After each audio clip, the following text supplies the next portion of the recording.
మధ్యప్రదేశ్ సర్కార్ సివిల్ ఇంజనీర్లు అనితర సాధ్యులే అనిపిస్తుండ్రులా.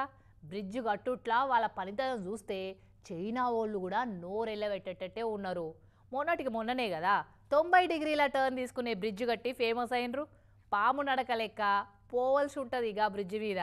ఇక ఇప్పుడు జెడ్ ఆకారం వచ్చేటట్టు ఇంకో బ్రిడ్జ్ కడుతున్నారట. ఎట్లుందో చూడురిగా.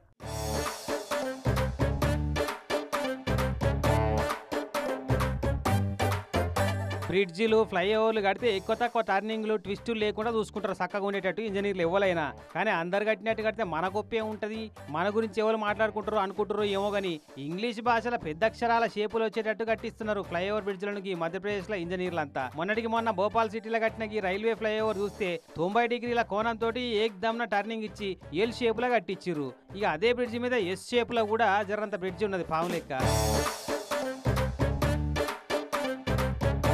చక్కగా వచ్చినట్టే వచ్చి ఒక్కసారి టర్నింగ్ తీసుకుంటుంది బ్రిడ్జి. ఇక దీని మీద ఎవరన్నా పోయేటోళ్ళు ఉంటే మాత్రం ఫార్ములా 1 బైక్ రేసులు కార్ల రేసులలో పాల్గొనేటోళ్ళకే సాధ్యమవుతుంది అని మస్తు సెటైర్లు కామెంట్లు చేసిర్రు అంతా. అయితే మళ్ళీ ఇప్పుడు అదే మధ్యప్రదేశ్ ఇండోర్ సిటీలో కడుతున్న ఈ బ్రిడ్జి కూడా వార్తలలో వైరల్ అవుతుంది. ఎందుకంటే ఇగో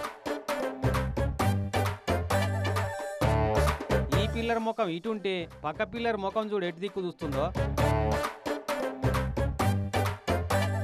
అంటే ఇంగ్లీష్ జెడ్ ఆకారంలో కడుతున్నారట ఈ బ్రిడ్జిని. పాము ఆకారంలో ఉన్న అటనో ఇటనో కట్లు కొట్టి నడుపుకుంటా పోవచ్చునేమో కానీ నిరీగిట కడితే ఎట్ట డ్రైవింగ్ చేస్తారు దీని మీద.